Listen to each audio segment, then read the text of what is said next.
Good evening, good morning, good afternoon to wherever you are in the world. Welcome to another Apex Point Racing League live stream.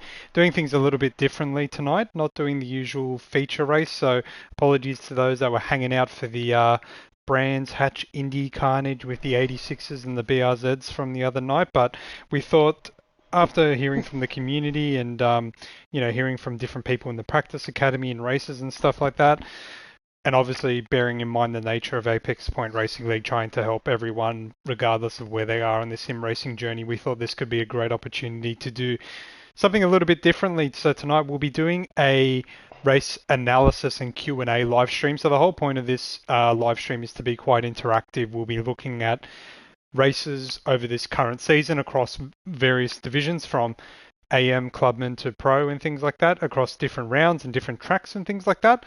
And it's a very open, very fluid sort of live stream in terms of like reviewing the replays. We won't be playing them all the way through. We'll be stopping and starting and talking and discussing with you guys, discussing with everyone in the comms box here as well. And the whole purpose of tonight is just really to allow anyone to, take a bit of an understanding away, learn a little bit more about racecraft, attacking, defending, and everything else. And yes, we really do encourage you to engage with us. If there's any questions you have, please shoot them through. There's no such thing as a silly question, and we'll be closely keeping an eye on the chat tonight. And by we, I mean myself. I'm Snoop, obviously. I'm hosting the live stream now, and in the comms box tonight, I've actually got Badge with me. How are you, mate? Yeah, good thanks, Snoop. Yourself? Yes, looking forward to this. And normally, we get quite excited looking into races and things like that, like Mm. for the actual action of overtaking, defending, and things like that. But this time we're taking a little bit more of a deep dive into some of the more strategic components of racecraft, which I guess in the moment, like it's really hard to take stock of what decisions are made, the whole decision making process when adrenaline's high and things like that. But hopefully using this opportunity tonight to slow things down, watch some replays back, play it a bit slower, and discuss with you as well. For anyone that doesn't know, Badge helped massively with the development of this season's and the foreseeable futures racing rules. He's been in contact with Motorsports Australia and talking about their esports regulations and things like that. So he's put in a lot of work with the racing rules for this season in particular, and he's also been a very coveted host of the Practice Academy on Monday nights, helping everyone new or just wanting to get a handle of the situation of the current tracks and things like that. So yeah, Badge, we're very happy to have you in the comms box tonight, and I hope you're looking forward to it as well. I'm sure you'd love to pick through these details and pull out like little bits and bobs. I'm sure you will be living it up tonight. Yeah, I'm actually pretty excited to be honest with you. I do enjoy this aspect of the race. I think a lot of people just focus on the now of being in the race, but it's the build up to it. It's the analysis afterwards. What do you learn? What do you take away from it? Mm, And that's what I enjoy about the sport itself in general.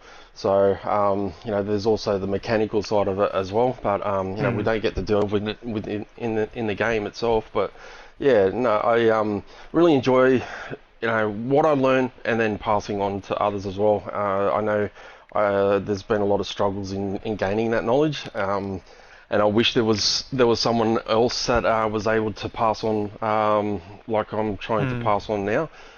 So yeah, just trying to make it enjoyable for everyone, right? And 100%. look, I'm of the opinion if everyone else improves, then I've got to keep improving myself. So, and that's what the motivation behind that Yeah, is 100%.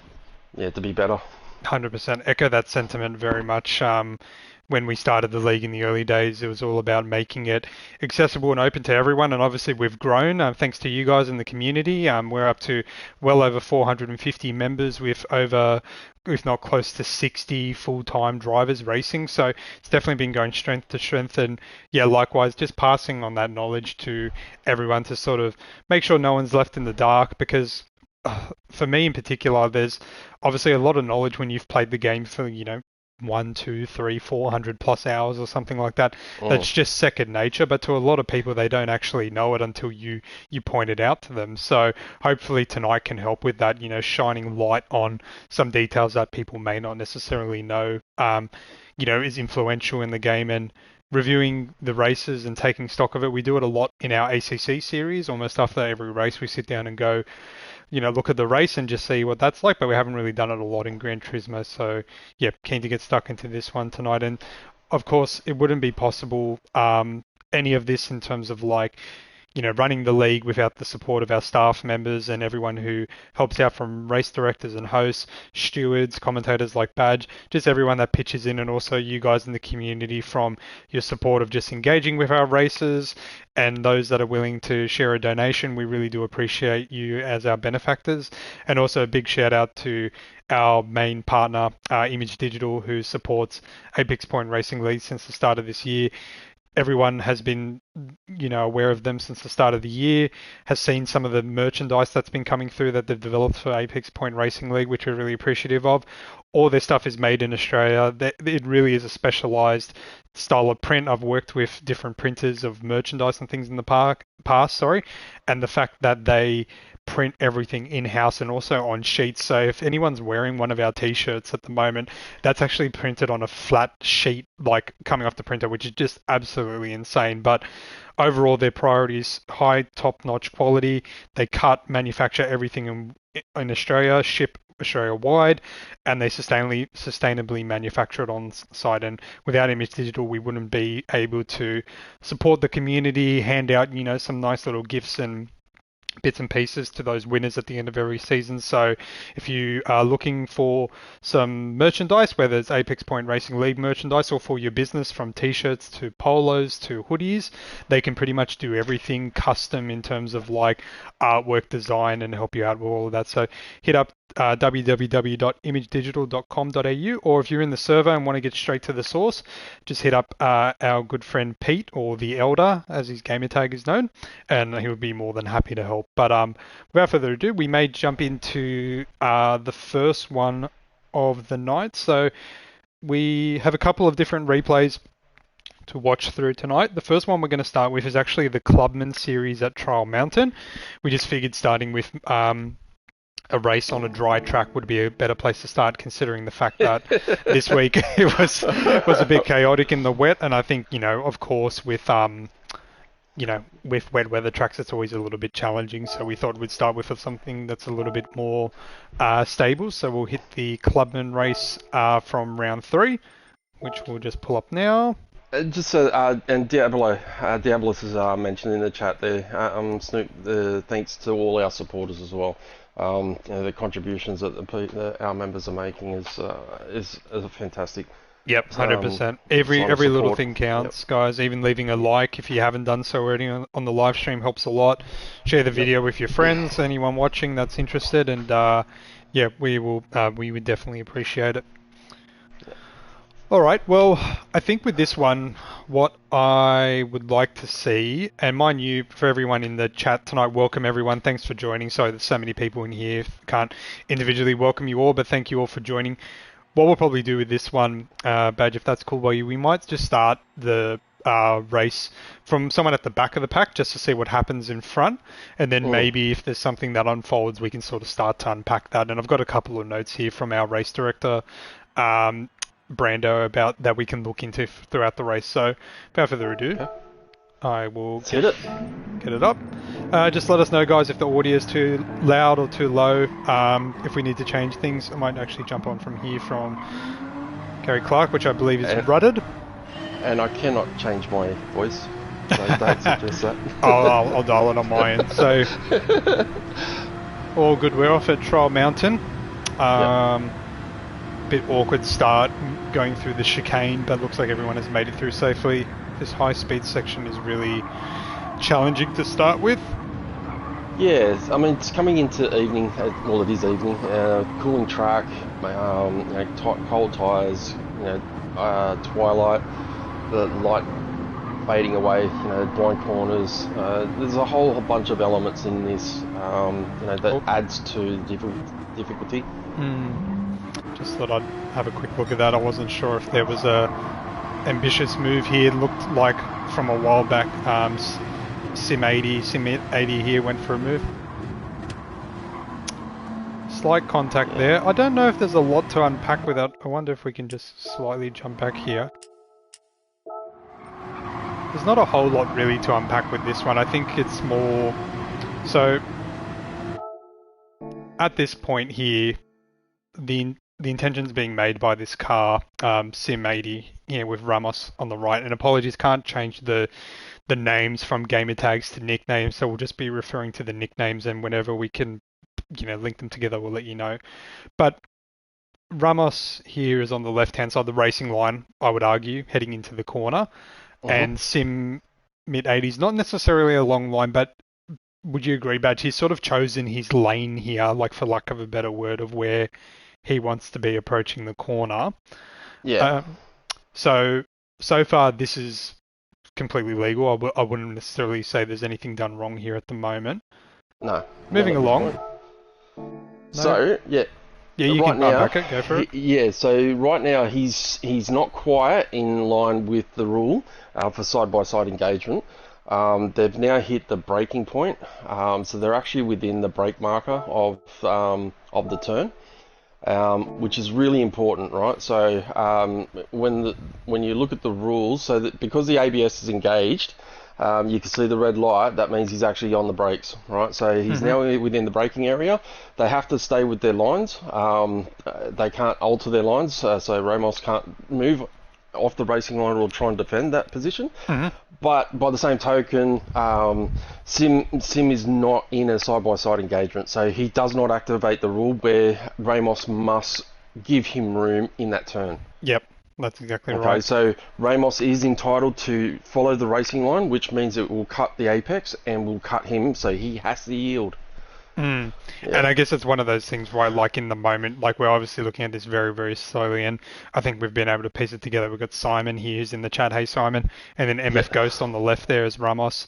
And, in the moment, like, obviously we're really unpacking it here, but making these decisions in what is effectively like half a second worth of time is very, very difficult. But to your point, Badge, the engagement of the rule of side-by-side racing isn't active just yet.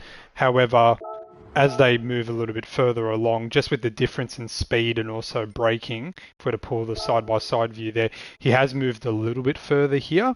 And where it really gets, where obviously we're going to look at the contact here as well, but where, if we just go through slowly here, ever so slight contact about here, I would say. You can see that there. Yep, just right there. Now, I mean, as innocent as it may be, unfortunately, we've seen ahead of time here about like what the impact it had on these two drivers, and it isn't too bad. But to Badger's point, this white car here, so MF Ghost car, does have the right of way to make it through the corner. There's obviously rules when it comes to engaging in attacking and defending, but there's also, I guess, strategy and being choiceful with moves and things like that, and also having that awareness, right? Yeah, absolutely, man. It's not a corner that I would typically go for, simply because there's not enough time to set up. When you've come out of the tunnel, you go over the rise, over the crest, you unload the car. So it's really tricky. You've got to be really up behind of the other car if you're going to be pulling off this move at this turn. Yep. Because any sort of move right here just slows down the traffic and just slows down your momentum for the next preceding corners. So you're really hurting yourself leading into that back straight. Yep. And again, guys, we're not necessarily nitpicking at people's like driving in particular. We're just sort of analysing the overall race from, almost like a steward's perspective, or just so that we can watch and learn to see if there's anything that could be done better in the future, regardless of who it is on the track. This is just the first thing that we saw. So obviously, as they move through, the contact is made there, and then looks like Simon yields a bit, probably gets on the anchors a little bit more, if I'm to imagine. I think he does. You can see the difference in the braking pressure on the left there. So MF Ghost Ramos has less than half, whereas Simon's on full brakes. So I believe at this point... Look at the speed difference here. Look at this. This is the telling tale, right? So that's a 30-kilometer difference. That's huge. Yes, exactly. Going through that apex, right? So, the move... while it might have seemed like it was on, the patience, it's racecraft, it's first lap, it's, settling those nerves. He might be a bit slower, you could probably take him, but you're better off sitting in, tuck it in, learning what that person's like through that turn, than to try and overtake it. Now you don't know how that person takes that corner for the next lap. So Yeah. Okay, Now he's exactly. wiped off 30 kilometres of his speed into that corner, which means it puts him at risk to the car behind now, in a position to attack. Yep. I think we had a question in the chat there, Badge, if you want to pull that up We do, quickly. yeah. Yep. I can pause it Uh, when we get... Yep. so when does side by side need to be established? So that's from Lee. In terms of like when does the rule come into effect, I guess it's at any point where the cars are like literally side by side. I believe from memory, is it when the front axle of both cars are within Yeah. alignment of each other? So what happens? What happens is in the racing rule. So you got to remember, this rule is all. The intention of this rule is to get people to think about this move, and it's particularly this move where people dive to the apex. And it's because we're in a virtual environment where the risk is low to personal injury. If you were in a real race car, you wouldn't do it because you would just wipe yourself out and you wipe the other driver out. That move wasn't on, as an example. So it's to get drivers to really say, look, if you're not side by side with each other, then you do not have choice of lane.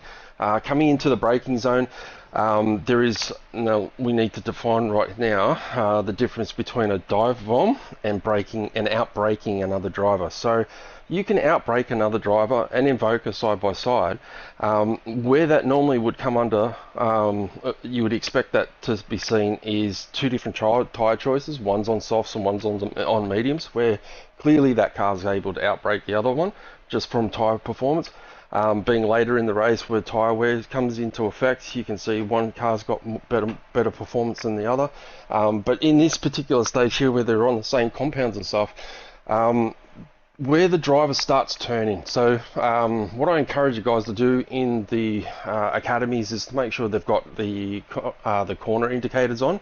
Those corner indicators are a telltale sign to say when a person's committed to the turn. So at that corner entry, you'll have the pin. That person's committed to that turn. If they're on the racing line and they're taking that line, they're committed at that point. And if you're not in a side by side, you can't expect them to see you coming up behind and coming into their quarter panel. They're concentrating on coming on the turn. Yes, they've got their radar, but they're already committed to the turn, right? So asking them to then move off the racing line to then allow you to dive into the apex and then for them to readjust their turn, it doesn't happen. It would never happen in the real world at all, right? So you can't expect it to happen here.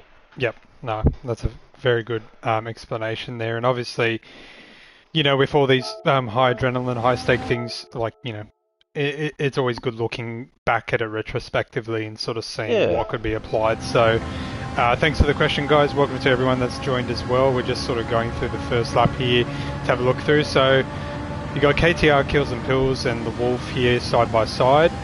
Now let's just see how this pans out. So they both break around the same spot. KTR does a good job here of leaving plenty of room around the outside, taking the high line, almost like a NASCAR turn in a way, right? Taking the bottom lane and the top lane. So they work through this well, and that's a good example there of just living to fight another day. You can get through that turn. You don't necessarily need to defend every single turn, but now you have a chance to like sort of line up and move a little bit further along here. So great awareness there from KTR Kills and Pill to leave plenty of room. Just going to try and jump up ahead here and see any chaos into the chicane. So he cooks it there. You've overcooked it. We've got a bit going on here. Someone's got excited. I think that's Ramos, is it? Yeah. So let's have a look here. Yeah, jumps on it. Just too much acceleration there. Unfortunately, it doesn't cause too much problem, but slots back into the race and gets a good run on the way out. So good example there that, even if you do have an off or something, if you just rejoin safely and have a clear run at the next set of corners, you can easily make up for it. So he was originally behind Dot Dusha here, but he got ahead of him. Dot Dusha feints a look on the inside, doesn't seem to affect Ramos, and actually undoes him there. So let's have a look at, let's unpack here. So yeah, so this is a typical type of manoeuvre, right? The fake manoeuvre, the feint. It's very off-putting and very effective. Especially on a corner like this, right? Because I mean, we're talking from perspectives of people that have, hundreds of hours in the game here, but Yeah, correct me if I'm wrong, between you and me, if you were in the Porsche or if I was in the Porsche here, I would know that that move behind me is not on. So if I was in the Porsche here, I'd just be carrying on as if this was not happening. I would not even be looking in my mirrors here. So, which I think MF Ghost does here, sort of yeah. just carries on, which is perfect. But what that's done here, I wish I could go back little by little, but I can't. So I'm going to try and jump ahead here. What this does to Dodusha is it actually puts him in a state of compromise. So It does. Yep. as you can see, MF Ghost has the outside line, the perfect racing line. So outside, out in out, almost like the way that it should be. I know it There's doesn't no look one immediately behind him, is there? much further no, there's back. not. Yeah. Okay, yep, yeah. So it's So not even. He's not even protecting a racing line here. no, yeah, and Yeah. it's very very difficult to pass on this first set of corners in particular at Trial Mountain. Yeah. So in actual fact, it would have been better, regardless if Dotdusha here made it through or not without crashing. You would lose less time if you just backed off and slotted in behind Ramos here. So even just being one car length over from the curb where you would normally be compromises him here. So we'll have a little look here at what happens. So Just step through. Yeah. see how Ramos goes slightly over the yellow there. Now Dotdusha has to have a bit of a tighter turn here, but seems to looks like he opened up the steering a bit. He I has. think. Yeah. Yeah. He did open. And dirty air also comes into consideration here as well, right? So I've just noticed here there's also something to look at after we unpack that. I saw that too, because it was a bit strange that the yellow comes up and it's like, wow, they've already predicted he's coming on. Yep. Yeah. So Ramos is heading in that direction, whereas that slight opening up of the wheel there has forced him to look at this trajectory here. And as you can see, that bump, so that little bump over the crest there, Yep. it's almost like as you go over that bump, as the car lifts up, you lose front end grip, but then as the car squats back down, you understeer. So it's the absolute worst combination of things to happen in this situation. And then last minute correct, like very, very aggressive correction here. And then on the grass, it's pretty much game over. Yeah. I'll be interested to see how, I believe this is Russ Carter makes it through this. Okay, just went straight through there. Yeah, so let's see if I can get it. As soon as you hit the grass, all four tyres here on the grass. So here's a tip for any development series drivers or people that just don't necessarily know this rule. The way Gran Turismo works for dirty tyres is almost like a light switch. It's an on-off switch, and I'm sure you've mentioned this to the guys 100 times, Badge, but for anyone that hasn't had it mentioned to them before, once all four tyres are on the grass, you have dirty tyres for 30 seconds, okay? After 30 seconds, it's almost like a light switch. You then get your grip back, right? Now, when you're racing, if you put three tyres on the grass, so imagine the front two tyres and the bottom right tyre, your tyres are still technically considered clean.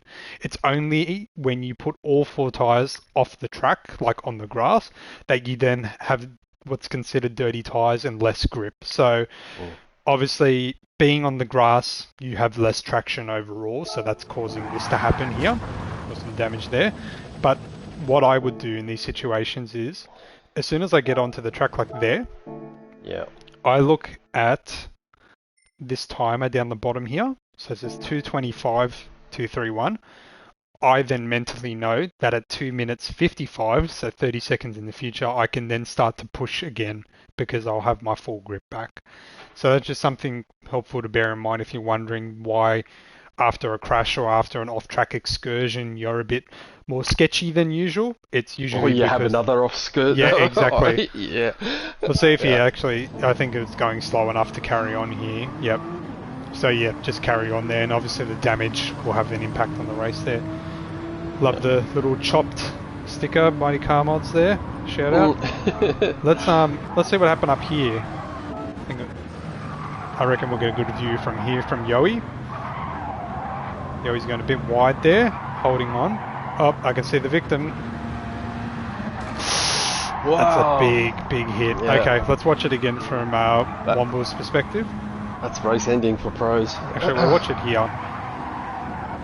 Too much Oh, speed, ran okay. a bit wide, and try to Yeah. hold on to it, and then into the wall there.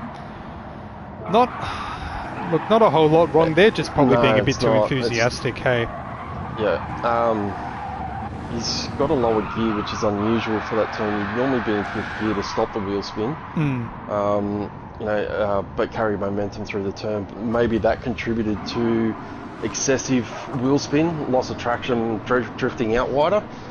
Could have been partly to blame here. But yeah, it's I don't look. Typically, he's on mediums. I mean, you can still get through that turn at 100, 220, 224, going through there on mediums. So yeah, it's not. I just think the choice of gears come into play here.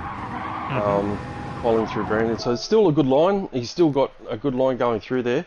Yeah, the only thing that looks out of place is a gear choice for me. If, all things in hindsight, of course, right? If he was positioned further over to the right here and Yeah. went just maybe washed off a bit of speed in the corner earlier, but then had the benefit of being further on the right here, then you Mhm. can more aggressively take this turn through. Yeah. Coming at the angle here is now it's very shallow, so rather than going out, But in, out, it's almost like in, all the way out. You know what I mean? yeah, yeah, but he's kept his foot into it, right? Yeah, he's trying to look. You're in second position. It's lap two. You know, P1's right in front of you. Yeah, You're gonna keep an eye on it, right, and push it's through. it's a rush of blood, right? And it was so close. I mean, It was. like, So this is what Snoop's talking about, right? So right now the car, this light switch on off for dirty tyres. So yes, he's lost traction because he's not on the surface. But as far as the game's concerned, he won't pick up dirty tyres until those two tyres there have come completely off the ripple strip. which I think happens in a sec Yeah, here. There, bang. right there. Yep, Yep. yep. So dirty tires immediately here. Yeah, so this is the dirty tyre situation. Now he definitely has no grip. It's like being Mm. on ice from here. And look, to be fair, he did react to the situation. You can tell by the throttle input being dropped quite Yeah. significantly. So tried to coast through it, but if Kabuma had made it through this without crashing, he would have been very compromised for at least up until the tunnel section with the 30-second sort of like dirty tyre rule here. So, but a couple Yeah. of things I just want to point out with in regards to traffic coming through in this situation. So Womble's coming through here. Obviously sees the car in front of him losing control. And luckily Kabuma moved over to the right wall out of control here. I would have positioned probably a little bit further to the left just to give yourself a little bit of buffer room in case the ricochet off the wall ends up in your way. But, in the moment, obviously, you're trying to focus on the corner. There's a car spinning out in front of you. There's a lot happening here. But what I wanted to unpack here, if we go to some of the cars coming through later, yellow flag, overtaking is prohibited. So guys, if you ever do see this, do not overtake the car in front of you. There's been times where I've raced and I've got to move on someone on a slipstream, or like I'd set this up for ages and then coming around the corner, someone is spun or off. I purposely choose to lift off and not overtake because the game will issue an automatic penalty. It's something we can't control, but just having that awareness when there's a yellow flag and actually treating it like a yellow flag and not overtaking will save you a lot of heartache in the longer term here. So Yeah. okay, The other thing that we haven't touched on here as well for Kabuma, keep the foot on the brake. Once that car's lost grip and it's in that spin, you're a passenger at that point. The best thing that you can do is keep your foot and your both feet on the pedals. So accelerator and so here I'd be on the brake. Yeah, that would have stopped and the him a lot accelerator. earlier. Yep, 100%. Both. So what that does is it puts the car into a general slide, and it doesn't continue the arc. It will make the car go in one direction where you can then hopefully regain control, but it will stop the car rotating altogether. It will keep the current position that it's in, and it will just, inertia will carry it in the direction that it wants to go, but it won't continue rotating. So yeah, you Yeah, that's won't a good spin shout. around. Yeah.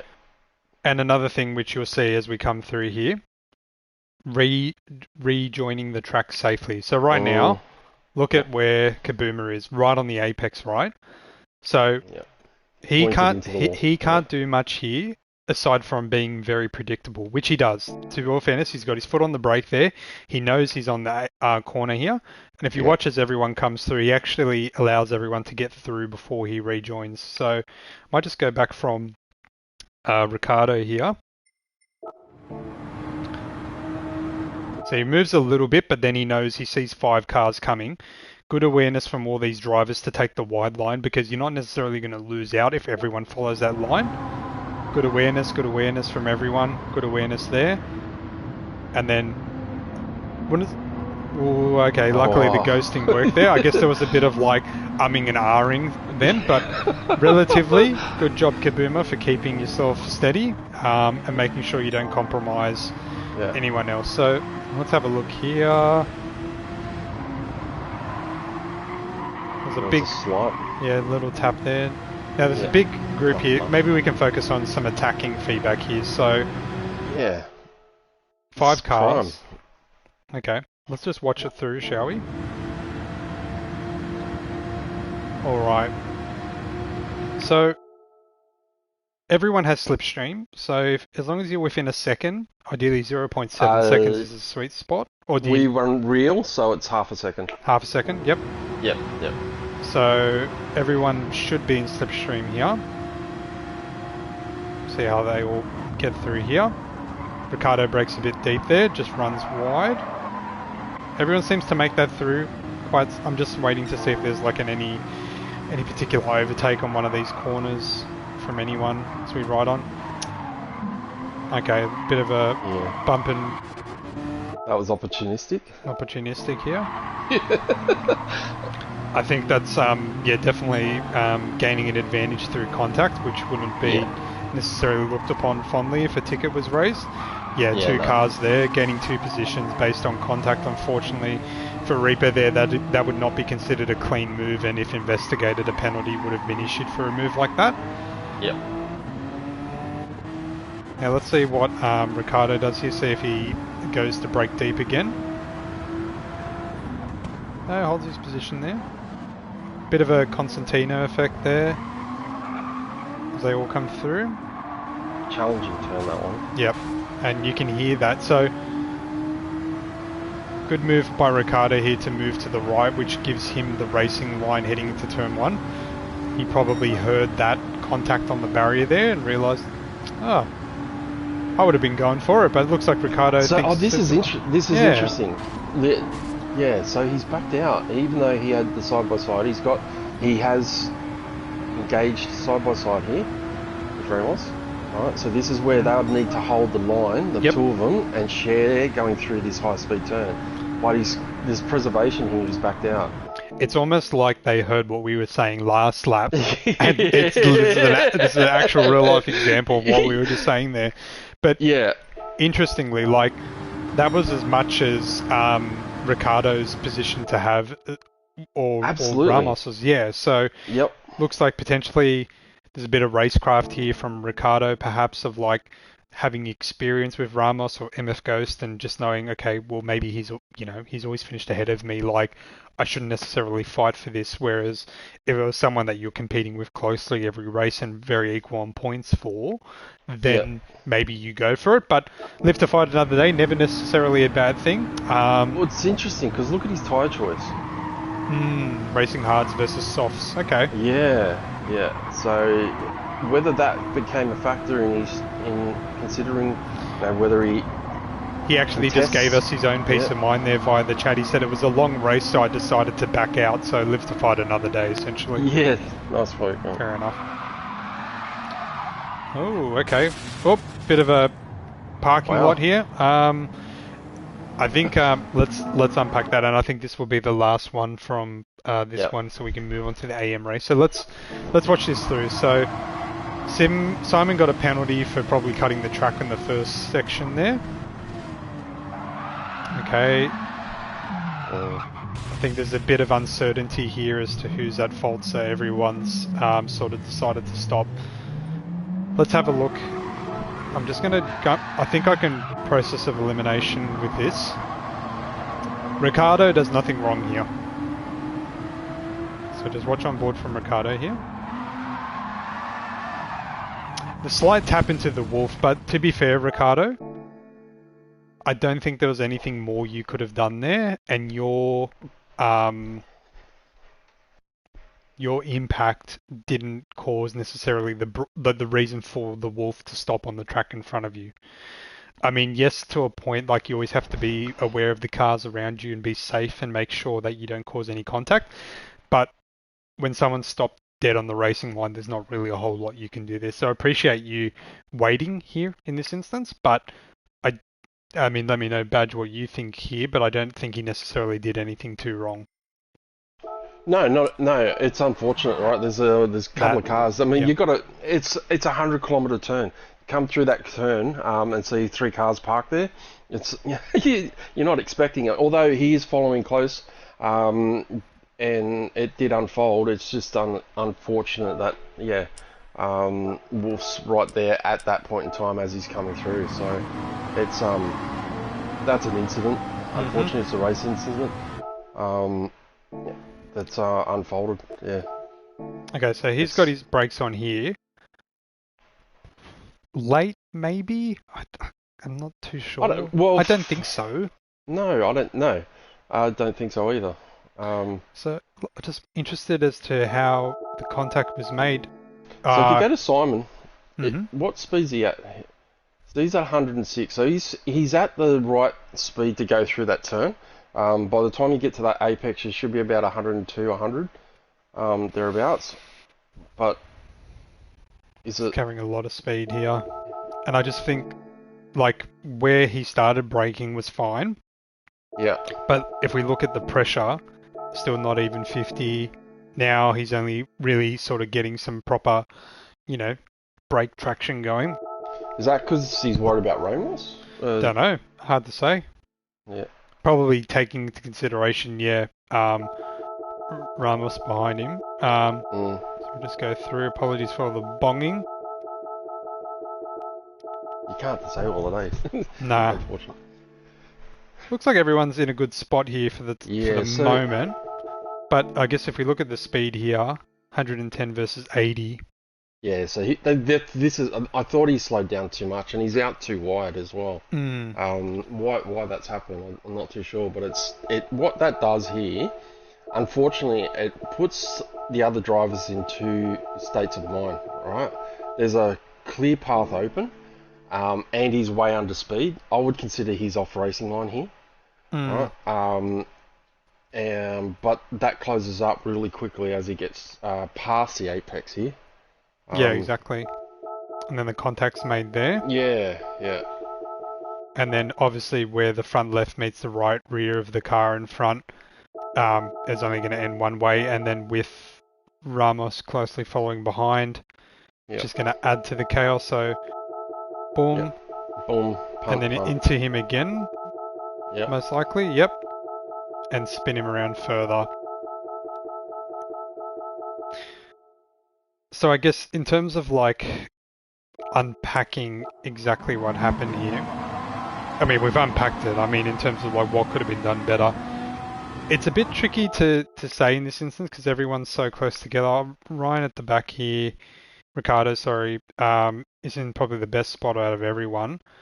Unfortunately, Simon just by running a bit wide and slowing down more than normal has put himself into a bit of a unfortunate position where he becomes a victim from the cars behind him, but there's only so much room that these 2 cars behind him can really work through. There's a bit of trust that comes from the drivers that you race with that, you expect the people to make it through a corner. But to be honest, sometimes someone runs wide, they want to wash off a bit more speed. You always have to be mindful that the attacking car must overtake safely at all times, regardless of what happens here. So even if a particular driver is going a bit slower, a bit wider off racing line, etc., it's up to the passing car to do that safely. And unfortunately, it's just not been done in this case here.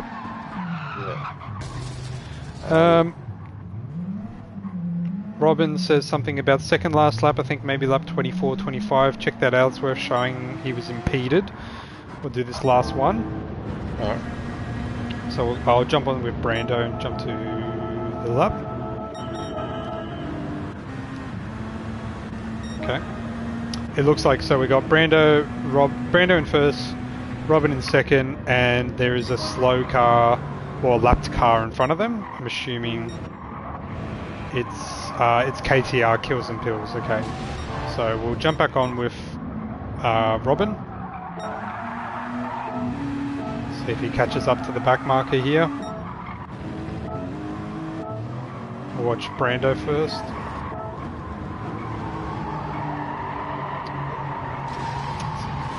Alright, so Oh wow. a bit of extra redressing here. That's where it happened, I imagine, back there. Okay, let's have a quick look.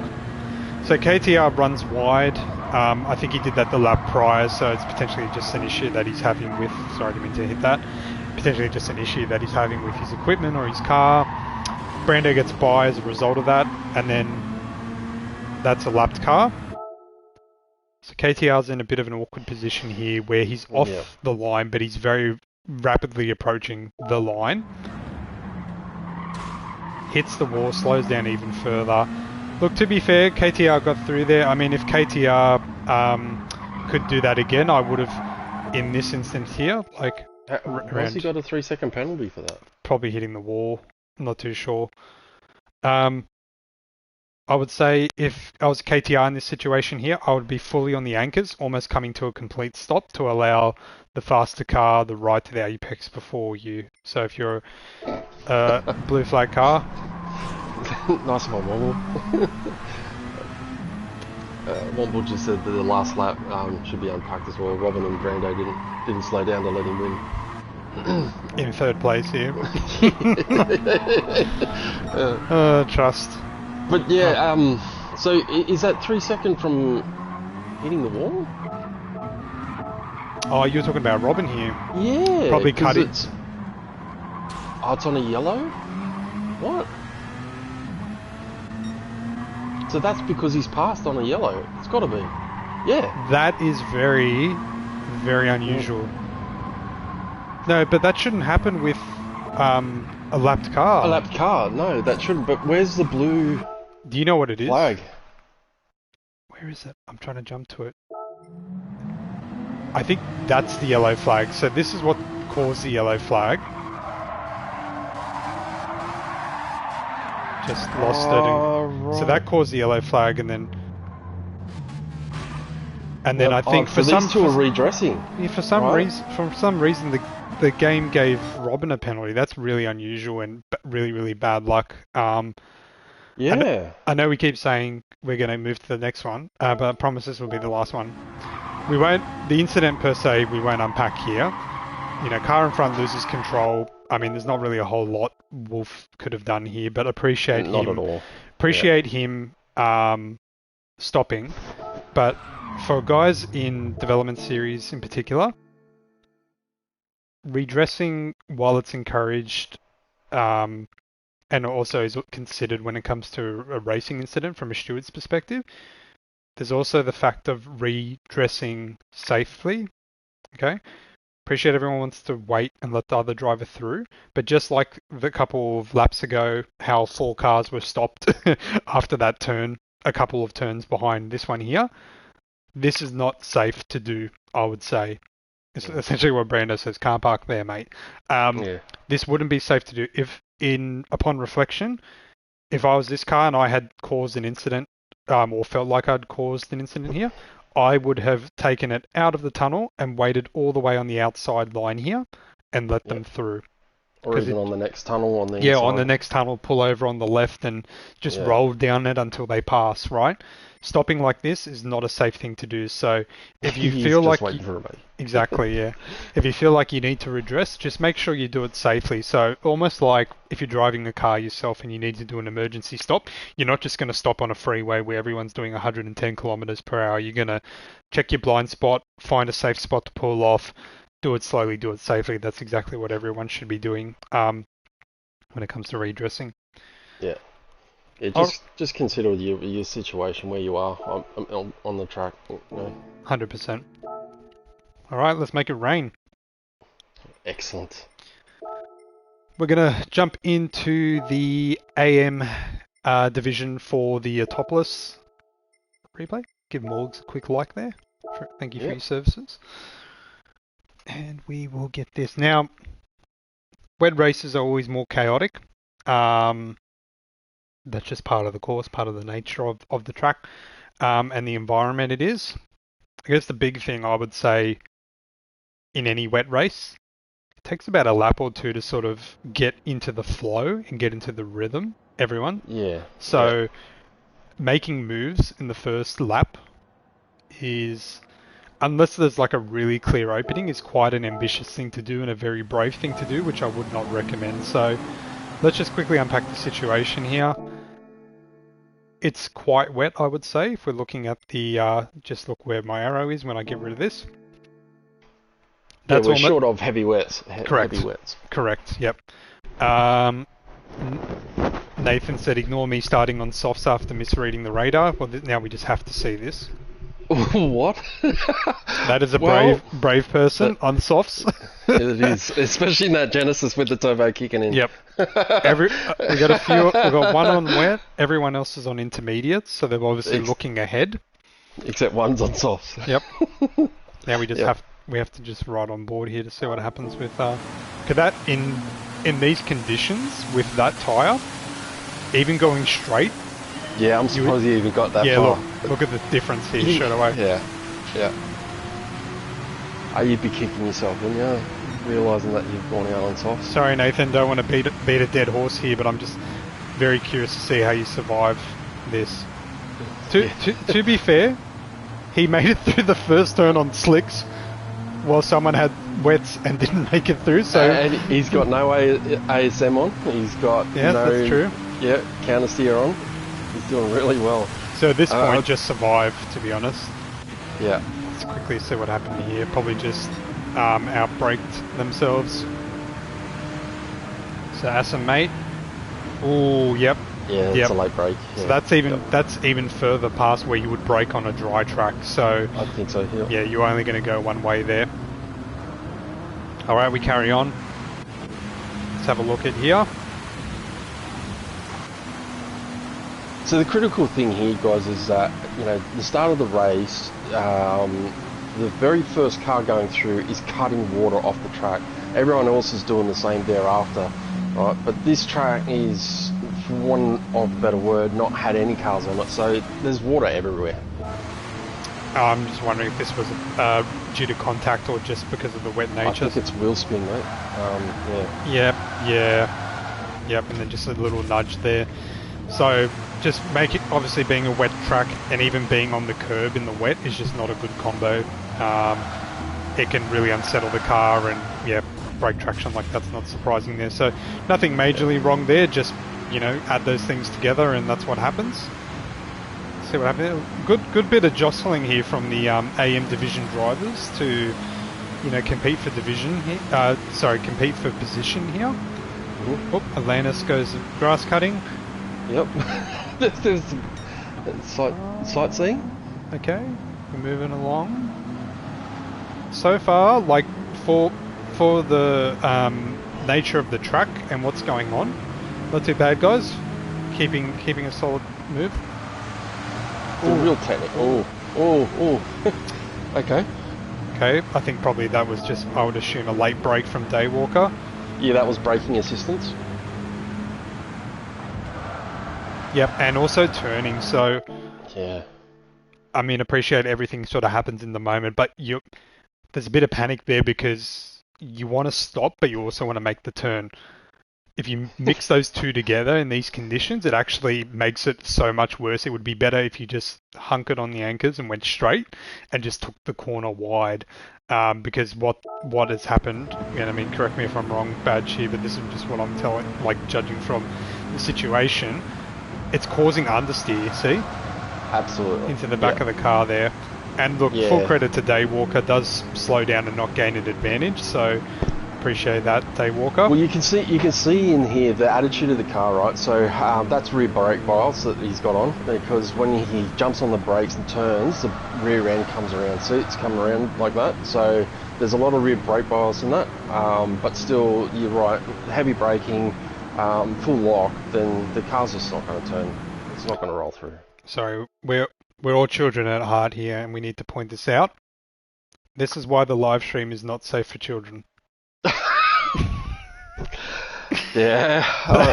Thank you, Raging Manners, for a very inappropriate nicknaming game. Yeah. Now, everyone, get that out of your system, and we're going to carry on. All right. Now, Badge, you're very familiar with this situation. I am. Yeah. All right. So we can see there's a car off there. Now we'll just play it through. And we'll try and go for the elevator pitch version of it. Because obviously this was brought to our attentions. So that's Red Bearsy there. Looks like he's sliding into the wall, and this is the other perspective. And by no means are we pointing out or picking on anyone in particular, but this was something that both Badge and myself had looked at as the result of a racing incident ticket that was raised after the race. So. I'll leave it to you to explain. So I'll go back. I think the thing to take out of this is you've got two contrasting behaviours or decisions in drivers, right? So there's this move here has gone and set up the whole situation. So it's something that Loco, if he tucks in behind Red Bearsy. He's set up for the straight. Go through those next couple of turns. He's got the car that's got the pace. He'll take the car on the straight, easy. All right. When Red Bearsy moves off racing line, he redresses, and that slows him down. And what that does is allows Ant here to come into the picture, and they get into a side-by-side. Now, Ant's done the right thing here. You can see he's read the situation. Even though they're in the side-by-side, it's a switchback. So getting both cars to go through those two turns so quickly is going to be very hard to do, even in a dry situation. So he backs out, right? He gets off the accelerator at the apex here and allows for Loco then to come back onto the racing line to then get through that turn, file in line. Unfortunately, what happens is Loco doesn't see that. He stays out wide, which then puts him onto a racing line that's not optimal. His trajectory is to go outside or exceed track limits on the left side. In doing so, though, he's carrying a lot more speed. He is using assists like he's allowed to. At this point in time, all his assists have activated. So the ASM is activated, the traction control is activated, so that's straightened up the car. It's taken out all the inertia, so he's now got a controlled car. Red Bearsy, as you can see, the attitude in the car, he's got his traction control on, so he's still sliding, he's still slipping. It's a lighter car, and so therefore coming up the hill, he's struggling to get out. So there is a big speed difference between the two cars, right? One being computer assisted, the other one's not, and this is a driver trying to learn car control in such a difficult situation, and this is a developing driver who's yet to move into that style. So yeah, the two different drivers, and I think this division is going to be the most difficult because there is the mix of people using assists and people that aren't using assists. And so therefore the capabilities of those cars are vastly different. Yeah, vastly different. Totally agree. And I can see the point you mentioned earlier about him leaving trying to follow the outside to not compromise Anton here. But yeah, but he hasn't seen it yet. Where has it left him? I mean, the French flag gives a pretty clear indication which direction he's heading. That's exactly the target. Right. So yeah, I mean,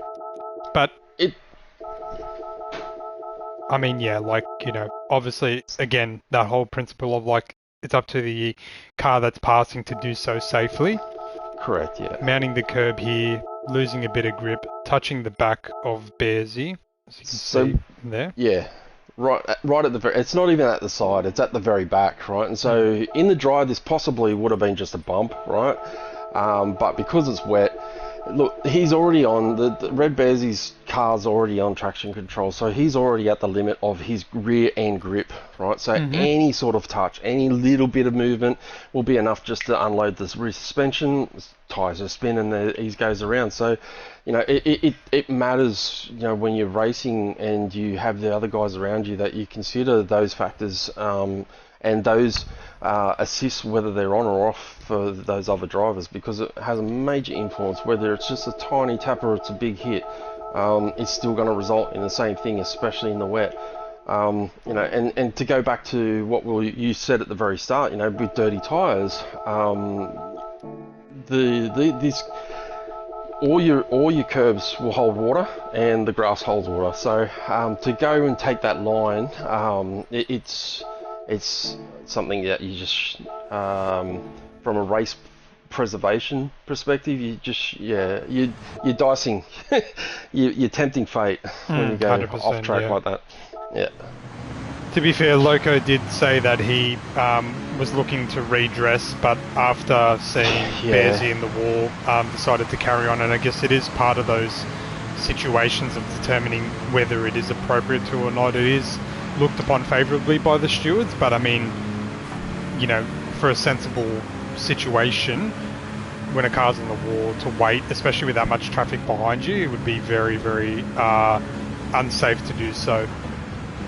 Yeah, unsafe, absolutely. It's not a place where you could pull over. And he even tried to pull over and he gets hit from behind by Ant, just trying to redress. So it comes back to that point. It's got to be done in a safe spot. I mean, from me personally, if I caused that incident and I did that, I would move up the road and I would pull over until Red Bearsy went past me. Yeah, That's probably it. along That's the my main race street done. somewhere. Yeah. Yeah, I just wouldn't feel nice about having that sort of impact on him as a driver. I know that would upset me if it happened to me, so I would take the position. I'd go, you know what, I've got to go back to where he is, at least behind him. Yep. And if that happens to be last place, then so be it. That's my fault. So while we just watch some of the replay footage here, I think it's a good time to actually discuss racing lines in the wet. Yeah. Now, it's been an interesting journey for Gran Turismo because it hasn't really been the most sensible of wet racing physics, I would say, because in the past it used to be not much of an issue, whereas as of I think it was maybe October or something last year. So July, end of July is when they made the major physics change, and they reintroduced the slipperiness on the wet on the driving line, but it was way too much. That's how it was when it first came in. When the game first came out. Yep. And so if you on the racing line, what typically happens in real life is that when there's rubber down on the road and it gets wet, it actually turns to ice. And so staying on, you've got to stay off the racing line in order to gain traction when it's in the wet. Then in October, November, they dialed it back a little bit. Not to what it was pre-July, but they've dialed it back a little bit. So it's when you go onto heavy wets so when that water marker goes up into the blue, that's when you need to stay off the racing line, and you need to be on those heavy wets. So off the racing line, on heavy wets, that's when that comes into play. Otherwise, if it drops below that, and you can stay on the racing line. Yep. And in this situation right now in particular, just to ride on board on the bonnet cam here, now you can see the dry line is forming on this track. So with intermediates on, it will definitely be in your best interest to stick to the dry line because that's where the most grip is. However, what you'll see if we look through all the drivers, so Morg shared this replay, so watch his tyres in the bottom left there. I'll go ahead a lap, 2 laps maybe. Look at the difference in tyre wear that 1 or 2 laps has done.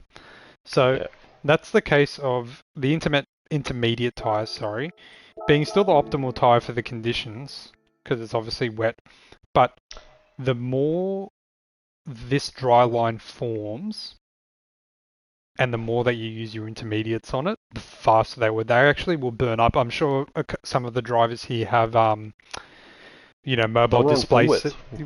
Some were on full wet, so they would be burning up Yeah, even faster. But there you go. they have the tire data in front of them in terms of temperatures. While it's not necessarily seen in game, when the track starts to dry like this, because if you look at the difference here, wet, dry. So right now, Grim is on the dry line or the racing line. We'll jump over to Ozpat to just show what the off racing line is like in terms of moisture.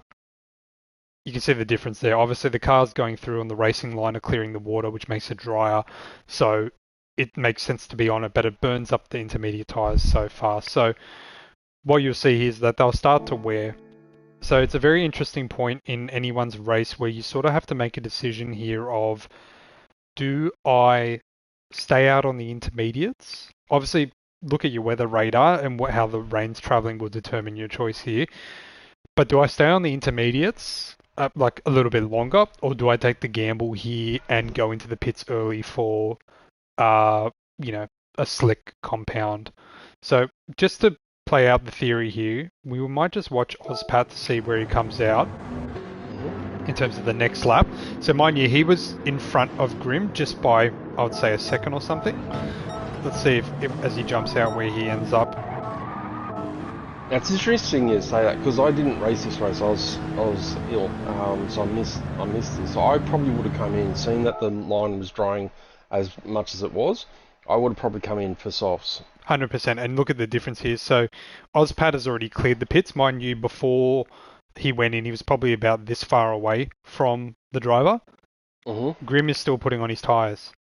So that difference of coming in a lap early has not just given him a position on Grim, it's also giving him a position on Morgs here.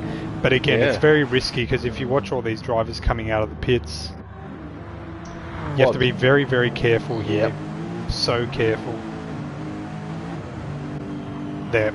Now, that was more just to play it out here. So yeah, not only did he pick up one position, he picked up Morgs as well. Exactly, yeah. Now, you can probably answer this question. Yeah. Why? Because I know the answer, so you should know the answer. Why is this car and why is this car not on the racing line? Why are they on the wet part of the track? Ah, right. So what they're doing is they're controlling the temperature of the tyres, so they get longevity or get longer use out of those tyres in case rain comes out. Exactly. Yeah. So, that would be the other technique that I would do if it was likely that there was rain coming back, and it was within a few laps. And when I say few laps on this particular track, if I was chewing through the tyre like the Genesis probably would, it would have to be within 2 laps. But I'd be certainly trying to look for wet road as much as possible. Yeah, 100% agree. In this situation, it's obviously very different. It's the start of the race. You still have to do a pit stop. You still have to get fuel. So, your choices are plentiful as to whether you come in now, later, etc. But if there's 2, 3, 4 laps to go and you're sort of hanging on to those intermediates when the drying line is starting to form and get even wider, little things like this on the straights can actually make so much of a difference in terms of your end game, because it just helps to save CSC. So you can see the moisture meter on the left there, see how it's in the middle, and as he comes back onto the middle of the track or the racing line, it'll sort of sit in that area there, so it's really stable there. Yep. And if he goes onto the wet line here, have a look. That's probably... Is Daywalker on wets? Yes. Ah, you'd see what he did with the brake when he came into that turn. Look where he is. Way off the racing line. Because you can afford it with those tyres, yeah. Absolutely, yep. It's interesting that he took that line. Got a couple of notes from our race director, which we'll look into. We'll jump on board with Morgs, who's currently leading the race. Lap 5, he said. Turn 1. Let's have a look through. Okay, this is lap 5, getting tyres. Maybe the following lap, sorry. Oh, we got someone off there. Yeah, someone doing a pirouette. Oh, he's still out on the intermediates. just brake too late. And Yeah. I mean, excellent job there by Sideshow to just to not run into the back of Bearsy there. So good job for not doing that and taking yourself out of the equation. We'll get back on board with Morgs here. I'm trying to find, maybe I got the notes wrong. Lap 5, sorry. I have to go back here. Yeah, so Brando brings up a point. So the lower meter mark, the first line on the water meter mark, is time for jumping across onto slicks. Yep. I would even argue you can do it before then. I agree. And I would say when it's probably a third of the way up past that marker is the cutoff point. But once it gets to that point is when you can actually make that transition. So in future races, guys, when you are looking at when you are in that wet race and that meter is coming down, that is your decision point when you say, look at your rain radar, look at the track drying and go, time for a tyre change to gain that advantage. Yep. If you can. 100%.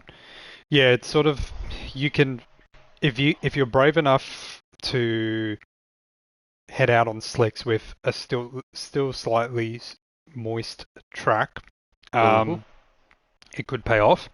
But you have to be really confident in your ability to control the car. So just correct. Yeah, and also if you watch that rain bar meter drop over like lap by lap, so say if you cross the start finish line, just look at it every lap. You can watch it drop slowly, so you could potentially anticipate or estimate when it's going to hit below that line and maybe come in a lap earlier just to gain an advantage, like Ozpat did. But we digress. I found the point that Morgs was talking about. Bit of a move here from Raging Manners and Anton. Yep. Had to try really hard there. Yeah. I see what you're struggling with. Now. Oh wow. Okay. Outbraking versus dive bombing? Question. Well, I mean, to be fair, like Anton does an exceptional job here. His awareness is exceptional. Look at this. Good on him there. But I would argue that was a very enthusiastic overtaking opportunity. Yeah, look, I think if it was any other driver, I think that would have resulted in contact, right? There's definitely presence of mind here. So you can see that the Ant has made a decision that he's going to try and overtake here. You mean Raging? No, I mean Ant is foreseeing that this moves on and is preempting it. So he's come off and on the brakes. So he's come off the brakes getting ready to turn in, but he's seen that there's a car coming through behind. So he jumps back on the brakes. Go through and watch it. And that changes the turning. Yeah. Yep. Very enthusiastic there. That's threading the needle. So it's one of those.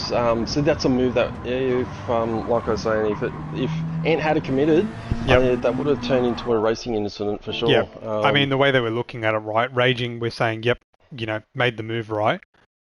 But I would say Anton made that move as much as, like, if not more than Raging. Like, his contribution to that was, and we can see a message. I think, Bad, you can read it out from Jun here, who's actually Raging Manners. It looks like it wasn't a purposeful move. It was like a mistake, possibly, that just turned into an opportunity.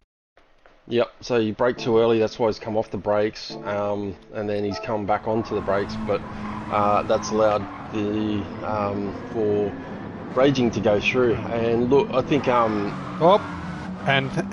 thank you for your move. Sorry, we shouldn't be laughing at that, but something we didn't realise there's more to unpack here. Oh, wow, okay. Oh, the hairpin. I'm surprised Raging didn't raise this, but I think he still ended up finishing P1, so it was more like just carried on and ran his own race. But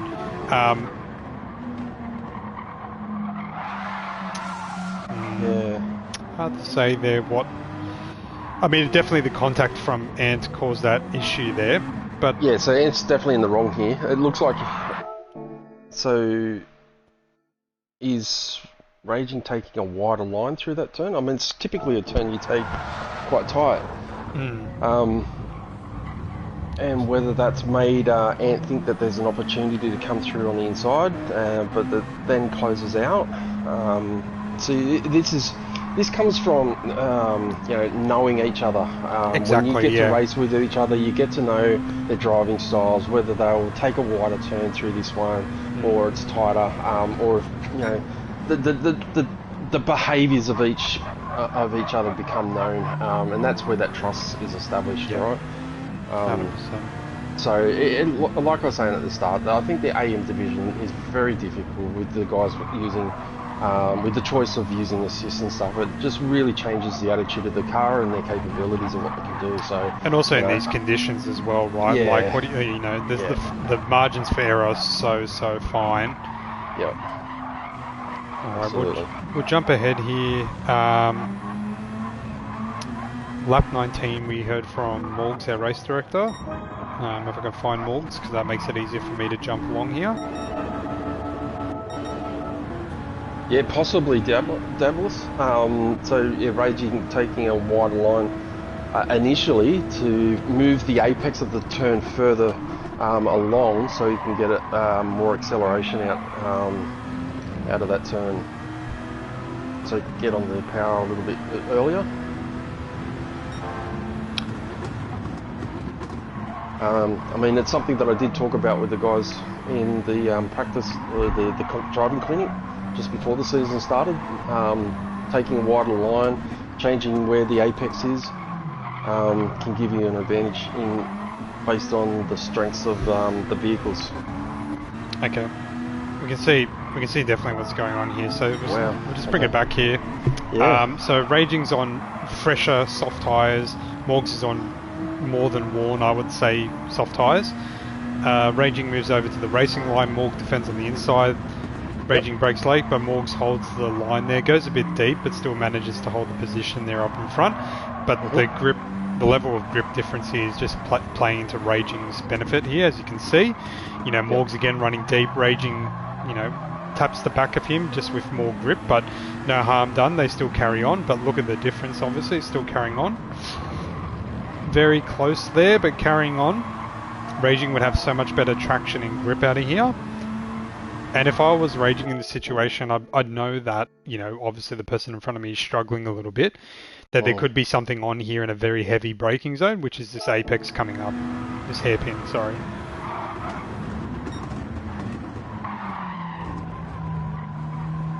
All right. The foundations of the move were good. Yep. So very aggressive, but very fair. Staying in the slipstream right up until the end, which is normally the braking mark, I'd say, is probably around that point there. He's in the braking zone now. Moved out, chose his lane there. Probably braked a little bit too late, and obviously there's a difference in level of grip here.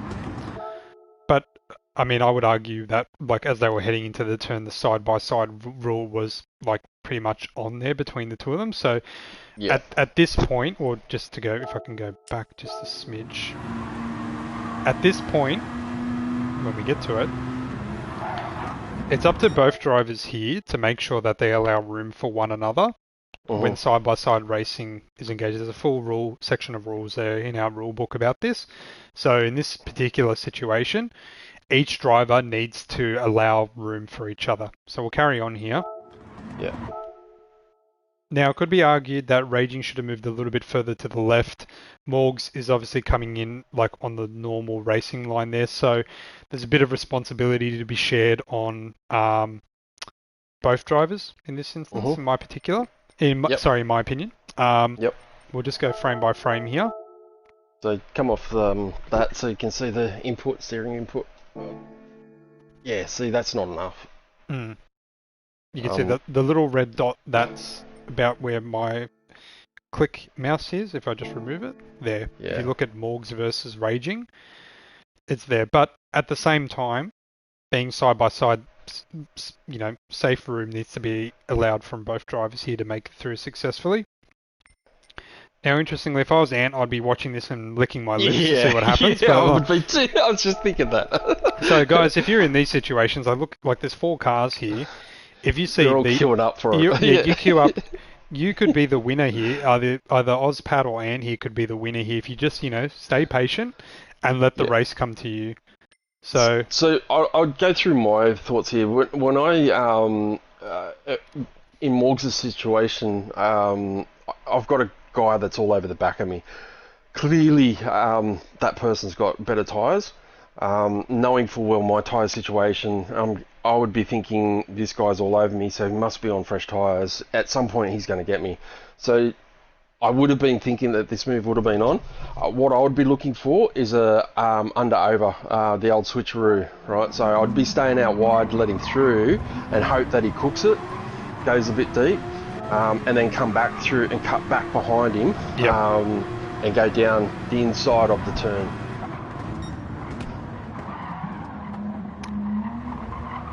So look, guys, like Badge was saying earlier in the mix, this division, development series division, things like that, we've got a wide array of drivers using, with different levels of experience, different levels of assists on and stuff like that. It's not necessarily going to be, 100% perfect and squeaky clean every single time. It would be impossible for any sim racing, even in Pro-Am divisions. It's not possible to have that every single race, every single season. But what we try and do is learn from each race, have the conversation with, other drivers around you, and just, sit down after the race like we are now, or even in the lobby afterwards with the other guys, and just analyze it and have a chat, say what was on.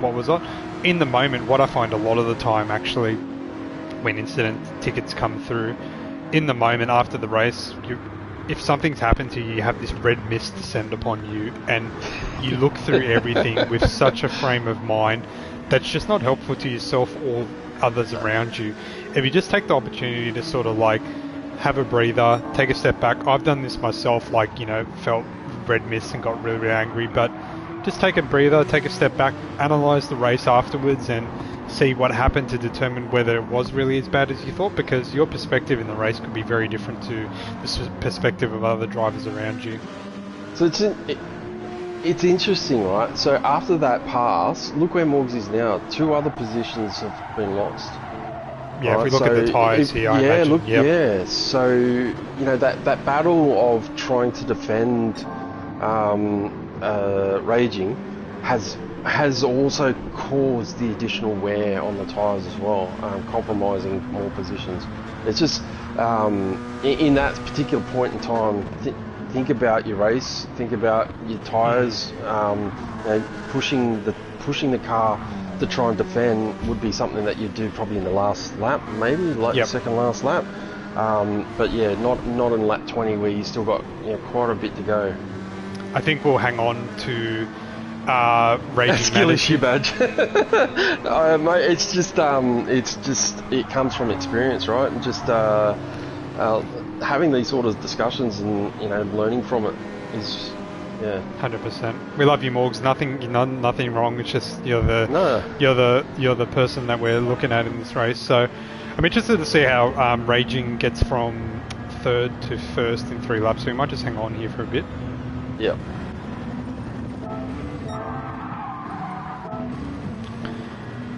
Alright, so Loco gets ahead of full Grumpy here.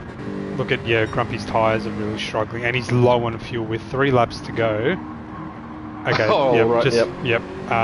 pretty he's much. let him through there. Yeah, let him through. Just gone once, smart move there. Yeah, mate, absolutely. Again, don't fight it. He can't afford to fight it. No, exactly, So just let him through, Let's see how Raging gets the job done here.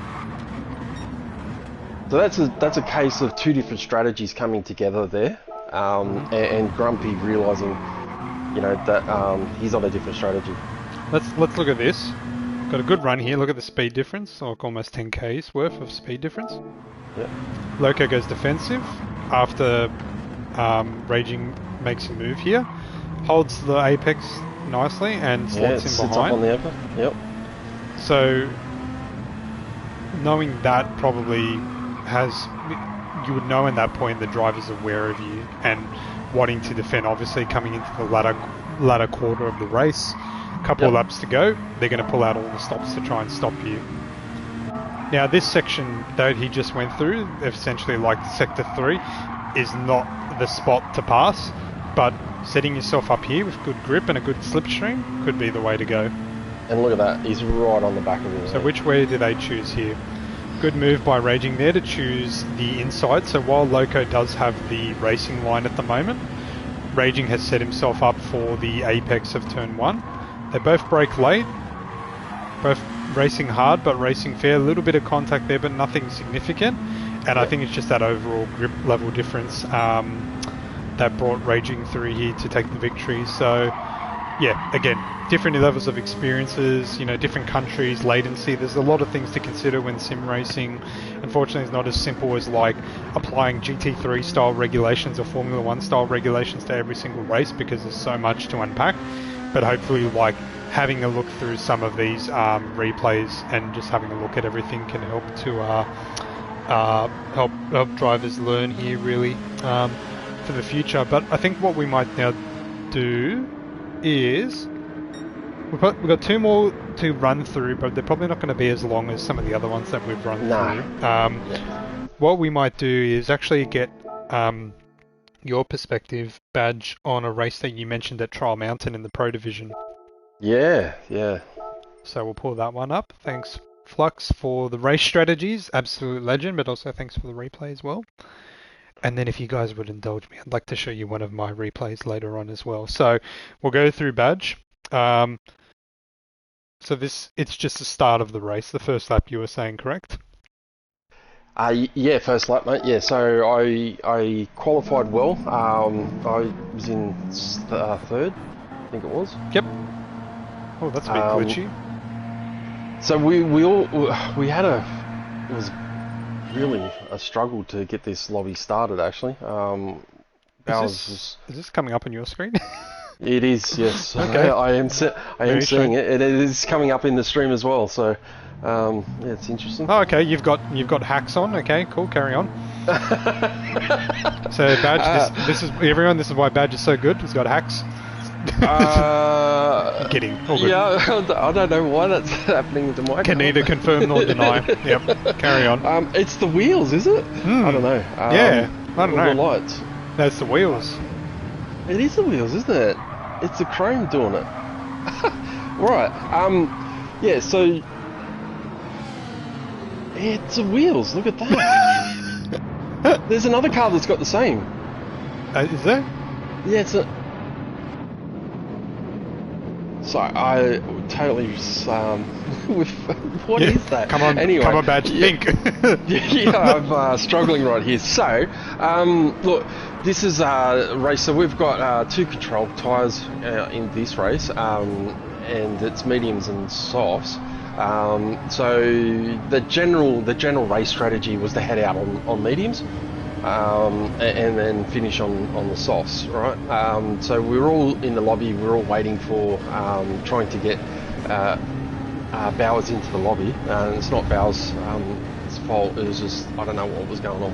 GT7 doing GT7 stuff. Yeah, exactly right. So I'm under the pump from the get-go. I'm guessing Supra is on... Oh, I thought Supra would be on soft. Sorry, carry on. No, so I'm just struggling to get heat into the tyre and to get the car to turn in. The pros is a different beast, people. I tell you right now. This is you got to start like you mean to finish, and it is 100% on the gas from the moment that the lights go green to pretty much to the time finish trial line. laps every single lap. Yeah, it really is. So I under that whole time, so both Supra and Levenspiel had me pumped. More so Levenspiel going through those final turns. It was a real struggle to try and keep him at bay. And so what I didn't realise at this point is that Levenspiel was on a different tyre strategy. He went softs. Now what it did is, what you can't see in here is I've overcooked my tyres. They've actually started heating up a lot quicker than what they should have been, especially the rears. So not using any assist whatsoever, no traction control. Sorry, there is traction control. I turned it on for this start of this race, which I never do, and it contributes to me having an incident just there. Oh, Bang. yes, it does too. Okay, well, talk us through it. Yeah, so what's happened is, when I come out of the corner, so out of the tunnel here, and you can even hear, you could hear in that turn there, your tyres really, really struggling. Like just that, if we just play that back, if you guys listen to the tyre squeal here. There. Oh, yeah. They're just yearning for some relief there, hey? Yeah, but you're just trying to hang on and fight. That's it. So I've dropped 2 spots. I'm now outside of my my normal race, running my own race, right? So I've pushed the car on the first lap, trying to get heat into the tyres, overdriving the cars. You heard coming through out of the tunnel. I didn't go as wide as I should have. Made it tighter, again putting more heat in, and even though when there's traction control on and you can see it active, and I don't even have full acceleration, right, I've over-rotated through this turn. So my car right now, I'm out too wide from where I should have been, off the racing line, and that's just contributed to the additional rotation. And I think at this point, or even before then, I'm lazy. Because I'm thinking I should be safe. I've got traction control on. I would have thought the same. Whereas I would have been a lot more cautious coming through that turn. I would have really just squeezed the accelerator, a lot more gentle coming through out of that turn, to allow the car to rotate first and then get onto the line. But then I've over-rotated. I've tried to recollect it and caught the corner of the tunnel here. And that's pretty much the race done, right? Being in the pros, that's heavy damage, so that's damage I sustain. And you'll see the speed difference here, guys. Like a massive speed difference. But M Sports tries to be a. Oh, does he try and push you? Yeah, he does. Yeah, he tries to keep me. He's like, "Come on, Badge, keep going." Yeah. But I've got too much damage here. So yeah, you move over. Yeah. It's only hurting his race at this point. So I maintain an inside line as tight as I possibly can. And then he'll just get there. Yeah. At that point, I'm just I'm a roadblock for all of the cars. Yeah. It's really interesting at the start of the race, unless things go 100% like just the domino effect of little things getting in someone's mind, like just one after the other, and things can just move on from here, and I guess you go into the pits here to rectify the matter. Yep. Yeah, have to. Yep. Otherwise, I can't carry the because of those tyres. I was supposed to stay out for 17 laps to carry that damage for all that time. I'm just very. It's been such a great eye opener. It's certainly not having the season that I was hoping to have to start with, but. Bowers was great. He saw that I wasn't too happy with the race result, and had a quiet word with me, and words of encouragement, which was fantastic. That's what you need, guys. At the end of the day, we all try to be mates to one another and help each other out. Obviously, no one needs to be friends with everyone, but if you notice someone struggling or just being really down on themselves, just being there to pick them up goes a real long way, and that just goes for everything, not just sim racing. So just look out for one another at all times. I was hoping there would be a more interesting move there between Jobby and Levenspiel, but not really. Just a clean overtake down the back straight. It's very clean up in the pros. Not without problems. Here we go. There's a move we can quickly have a look at. So, okay, M Sports. I'm just going to assume he could have easily stayed on the inside here, and with the Supra's top end speed, could have easily got him past the Lexus, but what he chooses to do here, from what I am looking at anyways, gives Speed Racer a bit of a bump, to push him further down so then he can later pull out closer to the line. Brakes just about the same time. A Speed Racer takes the lower line, whereas Speed Racer takes the outside line. And that's a good move there in terms of just being smart and thinking about your move rather than just taking the move when you can. So, as you can see, catching up. It's like, oh, this is too early. I'm going to bump you one last time because I'll still be in the slipstream either way. Then, as they come out of the tunnel, selecting the lane. Not side by side. Not only that, Yeah, it also helps with catching up with the other guys in front. 100%. Yeah, especially on tracks like Daytona. Yeah. Yeah, just anyone with long straights really is a really good spot to do that. But obviously choosing the lane here and being quite a wide turn, it gives M Sports a little bit of luxury of real estate here. So Speedy's on the brakes, and I imagine, you know, the pros know what they're doing in terms of like their braking markers and their consistency and stuff like that. But I assume M Sports wouldn't be braking too far after that. Just riding it a little bit further. Oh, he is on the brakes. Sorry, I can't tell because of the Supra's tail lights. But just braking that split second after Speed Racer gives you that little bit of coasting speed into the turn where you're predictable, but also still catching them at a pace where you are making yourself and your intentions clear. Yep. And then, as you can see, right at the entry of the turn, they're almost side by side here. If we just pull now, both of them would have the same amount of steering input at this point, right? So both of them are turning in. He has more of a narrow. M Sports has more of a narrow steering input. Correct, and that's what it should be if you're going to be taking that line and doing that move. Yep, and that's a perfectly respectable move there. Happens a lot on that sort of corner for this track in particular. So good job there for M Sports. So learnings from that one there, guys, is like not just taking the move as soon as it's presented to you, thinking longer term, and using your car's advantage to your advantage essentially. So M Sport has really good top line speed. The Lexus in particular is good on tyre wear in particular. Fuel wear, isn't it? Fuel. Fuel. Fantastic on fuel. Yeah, it's a miser, yeah. Even though Speedy's been, come unstuck here by M Sports, he would know that his fuel, like if we look at the difference in fuel, look at Speedy's fuel gauge there. I mean, it's only 4 laps in, it won't be that noticeable, but it's probably about a smidge over a quarter. And for some reason, M Sports is high. Ignore that learning. Well, he's also been following, right? So yeah, true, I suppose. The drafting, there is that. Speedy would have been pushing. Bowers would be a great example to look at from a fuel consumption point.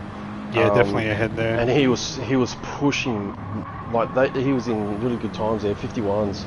Like these are qualifying times, right? And this is the speed at which the guys are doing these laps is phenomenal. Yep. No, good shout there. And obviously with Bowers on the medium tyres, Levenspiel. So depending on where you are in the race and who you race with, especially for the pros in particular, you can sort of get information as you go pretty quickly on. In this instance here, in Bowers' situation, he's doing low 52s, mid 52s. And if you could see on the fastest lap board that someone's done a 51.5... You're on softs. You're on softs, yeah. So definitely. In those moments... It's almost, unless they're an absolute maniac and doing them on medium tyres, right? But I'm sure everyone does a lot of practice to know sort of those windows of like what optimal lap times come on the tyre, right? In Bauer's situation here, it wouldn't be a bad thing to let Levenspiel go and not fight the fight because your battle isn't happening right now. You're on the mediums, Levenspiel's on the soft. It's almost like having a fight with one arm tied behind your back. So the best way of getting through this situation would be to actually let him through because he has the advantage. He has the pace. This is Levenspiel I'm talking about on the soft compound tyre. And try to stick with them as closely as you can because the fight now isn't going to determine the end of the race because, at some point you two will need to swap tyres. So then you will have the advantage. So minimizing the amount of damage that you have on your own race at the moment by defending can pay dividends in the long run. Yep. Unnecessary wear, fuel consumption, all of that will just play into Levenspiel. And he's already ahead here, yeah. And he would have gotten ahead here, Levenspiel, and had better grip. Let's see how they do it side by side into the turn. breaking about the same time. Similar move to Speedy and M Sports earlier. Bowers tries to squeeze him a little bit, which he's entitled to do so, but they both make it through. So now that Bowers been overtaken by a driver on soft compound tyres, you would think, oh, they're just going to run away with it now. I disagree. In about a lap or two's time, you'll be catching Levenspiel because his tyres will be falling off a cliff. So hanging on could pay, well in terms of dividends. See, he's over 2 laps there, hasn't gotten too far. Another lap, still hasn't gotten too far.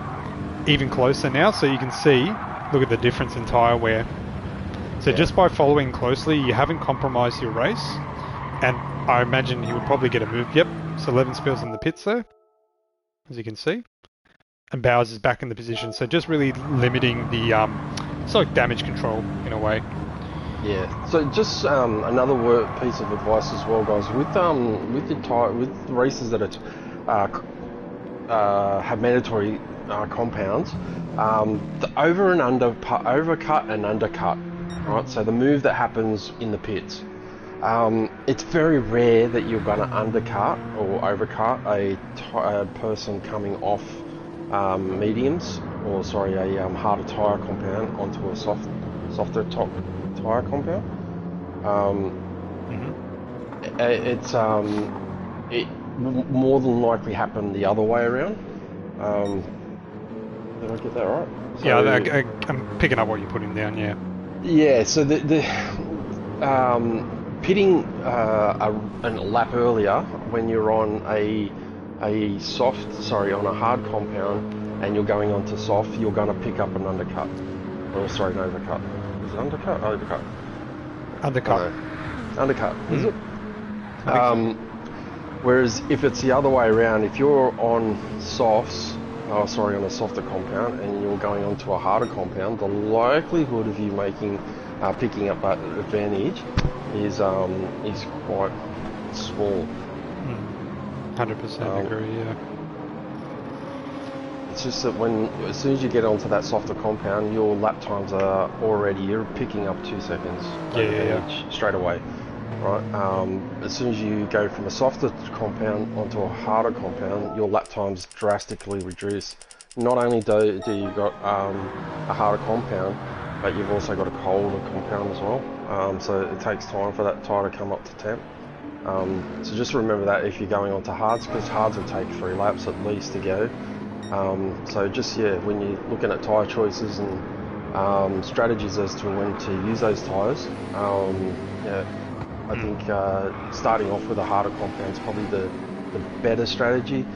Having said that though, Levenspiel did an awesome job going from a soft onto a medium in the later hours of the race.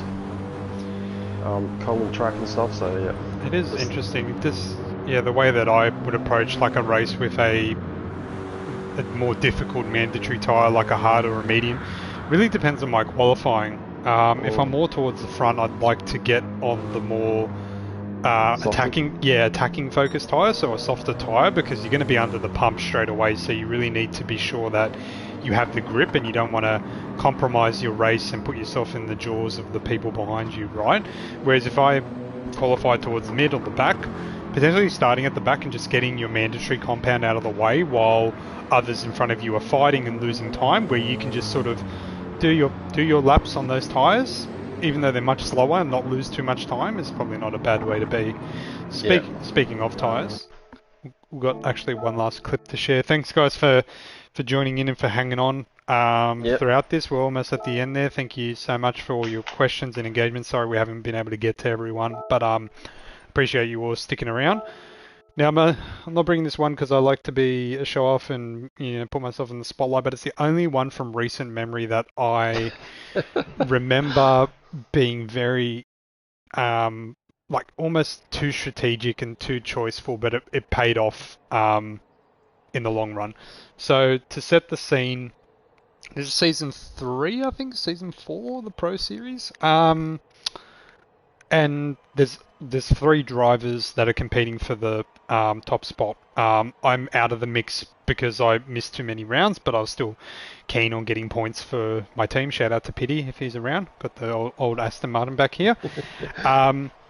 But heading into this race, there was a particular driver that we were pretty evenly matched with in terms of pace and overall, I guess, attacking style. And in the race prior, or two races prior, they actually got me pretty good on the last lap with I don't want to say late braking, I will call it a dive bomb, where contact was made and they took the position and carried on. And I, after having a discussion, just sort of let sleeping dogs lie and, moved from there. But what I learned from that situation, I learned a very, very valuable piece of insight from this one particular driver. They will throw everything at me to get past at the end, right? So, bearing that in mind, we headed into this race, and this was an interesting one. No comment, Anthony. So heading into this one, Anthony's in P1 in that Genesis. I'm second in Aston, and we got Lansdale in the BMW. Now, from memory, I think it was a medium tyre mandatory, and then you could use the stop. This was a very interesting race from Flux as well, because he had set up the race well in advance. But then I think this week or the week prior, no, it was definitely this week, Gran Turismo changed the physics and tyres. Remember that when you could run your tyres down to like 20% and still be okay? That's when it changed to like, if you push them over 50, you're in big trouble. So it was meant to be more of a forgiving race, but it actually ended up being... Season 3, right? That's right, this is end of Season 3. That's right. That's 1.49 update is when they made that major change. So you pick up a penalty. Yep, love that for me. Was really happy because under the pump. Yeah. Here. That's it. Oh yeah. That's it. a sin. That's a sin. So you try in this track to essentially go have that sausage curve in the middle of the car. It is very, very difficult. Mm-hmm. But for this one in particular, if you go a little bit too far over that white line, you get a penalty, which is what happened to me here. So if you watch this car, compared to me, you'll see that their left-hand side tyre stays on the tyre. Yep. So anyways, so we'll carry on. I'm on the medium tyre, so I'm trying to get, so again, the mentality of like, I'm not starting on pole, so I want to try and get my medium out of the way. Serving my penalty there, it actually worked out as a bit of a blessing in disguise because I dropped back right out of the traffic on my medium tyre. So then I could just focus on, running my race. A little bit of traffic there, wasn't ideal. Ended up getting caught up a little bit here. Trying to power on through. I'll jump through to when the magic happens. Get another penalty, that's what I'm good for. So I'm coming in for my mandatory stop. So you are human. Yeah, I am. Indeed, yeah. So lap 14, I've pit and put on racing softs. There's a couple. It looks like, and just to go back here for everyone's reference here. So I pitted on lap 14, put from medium to softs. Okay. Lansdale here started on the soft. I think from memory comes into the pits at the end of this lap. The next lap, one of the two. He gets 15 laps out of softs. Yep. Whoa, those were the days. Yep. And then comes out. So, essentially, if we look at the difference in tyre wear, full tyres, mine are already starting to wear. And this is my favourite thing to do during this race. If we just watch what happens here. Actually, correction. The mandatory tyre wasn't medium. It was actually soft, but I wasn't confident in making my softs go halfway. So I started with medium and then went to the softs, whereas Lansdale went soft. So I went on the softs earlier than anticipated, lap 14. He put on softs again on lap 16, so 2 lap difference. You see that BMW, watch it get closer over the course of the laps. Again, just gets bigger, and bigger. So the entire, exactly. So the entire, and if we look at the difference here in tyres, not much in it, but definitely got a little bit more grip than me. So you would be, well, I was watching this lap after lap, and you see the delta on your screen going up and up and up and up, and you're just like, I'm going to be done, but how long can I hang on for? You see the times on the right, 48.1, 48.9, 48.6, 48.6. He's doing 47.5s, 47.7s, so it's almost Wow, like, he's got even quicker.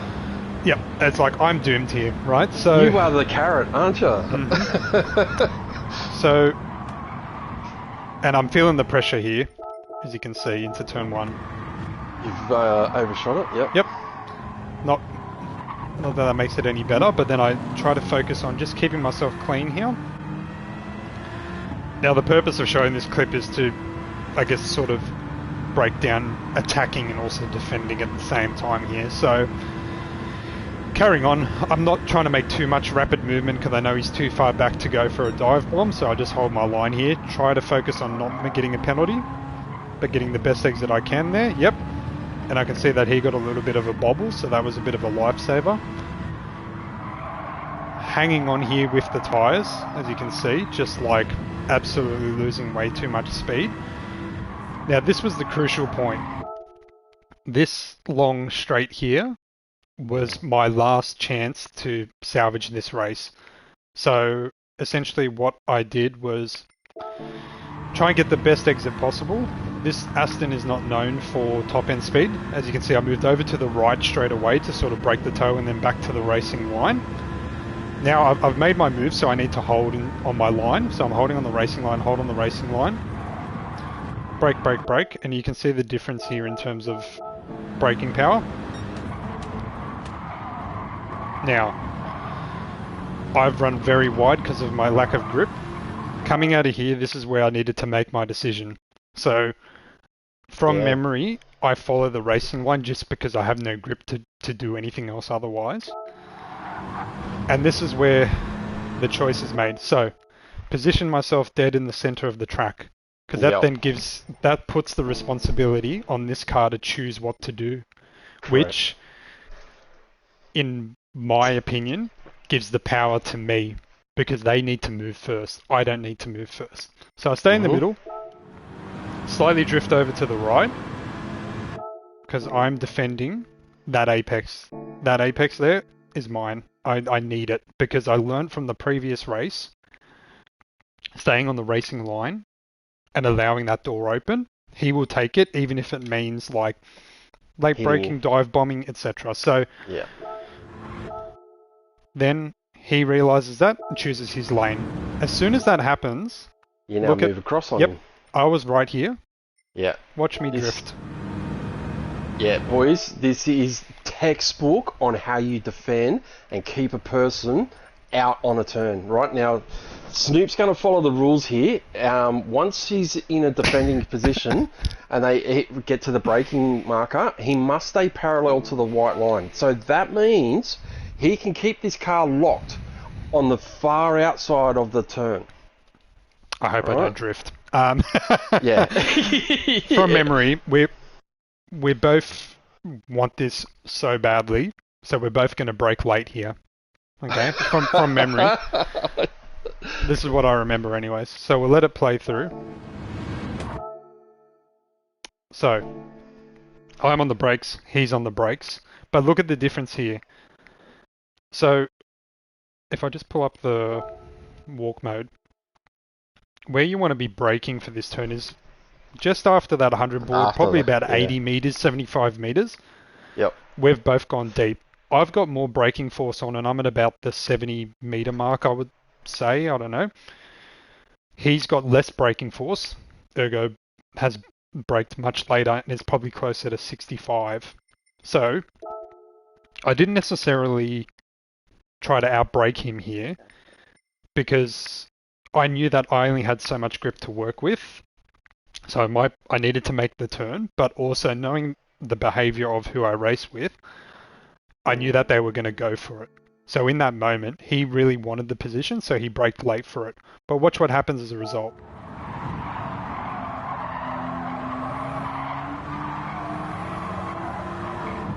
So if we just go back,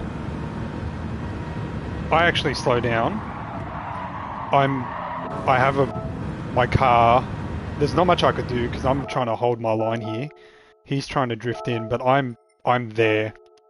Like I'm there. I know it might not look like it, but I am there.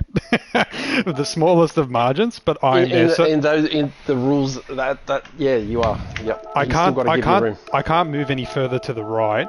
So turning into me is not going to do anything. So I'm just holding like my line of like drifting to the right.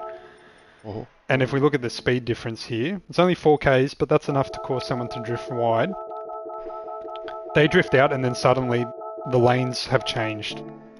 So we were side by side. He's not turning in at this point. I didn't mean to press that. But essentially, because of the extra length they took to brake and the braking zone there, he outbrakes himself. He doesn't outbrake me. He actually outbrakes himself. Now I'm on the back foot here because I've got bad traction, bad tires, everything. So hypothetically, I mean, you look back over everything with rose-tinted glasses. If you just braked at the same spot, probably would have paid out like well. But because of that late brake, it actually caused him to run deep. And because I braked as late as I knew I possibly could, so I wasn't necessarily trying to defend against him. I was just trying to make sure I survived the turn. It actually presented me with this opportunity. Drifts wide. Now we're side by side here. You need to allow equal room for each other. I can only do as much as I can here because I'm turning right, but also the corner's drifting out to the left here. But then them turning into me, well, it helps me, but I felt like I did nothing wrong because there's not much more I could have done. And obviously, being a right-hander, you want to be up on the inside here. So just the only thing I took away from that was, again, that idea of being strategic in thinking about the race at all times from like start to finish here. So in my mind, it was like, I'm going for the apex. Cool, he's chosen his lane on the outside. I'm going to push him as far over as I can. We both brake at the same time. He's drifted. I can see an opportunity there. If I was too excited, I would have just floored it. And with my lack of traction, I would have run into him here and pushed him off like over there, and then it would have been my fault. But if you watch the throttle, I'm sort of feathering it, trying to make it through, giving him enough room, and then just making sure I hold the position there. This is a really good example. So if you put it up in the sim racing channel, Barber's race with Erwin at Suzuka, right? Same move, right? It's just the same move going into what is the last corner or in Suzuka, the chicane, right? But the principle was the same, but Barber got it way too late, right? He moves across while in the braking zone. You've done it way before, and that's the difference between that move being legal and not legal. So, I mean, that was just a reference of that race in particular, but the context of what led to it, and this will be the last one, I promise, is replays. Let's have a look here. So this is what led me to have the mentality around this driver. And sometimes, like, you know, when new people come, you don't necessarily know how they race. Once you get to know them and understand their mentality, you can start to build like a bit of a mental roadmap of the people. And with everyone, if you have your own little mental roadmap, it actually pays dividends in the long run. So this is a race that happened, I think maybe 1 or 2 rounds prior. And that's what led me to be almost the same situation here again in terms of like difference here. This is what led me to think the way that I thought in that last. So this is Tokyo Expressway, last lap. Aston Martin's not good on top speed. Same 2 drivers, myself and Lansdale here.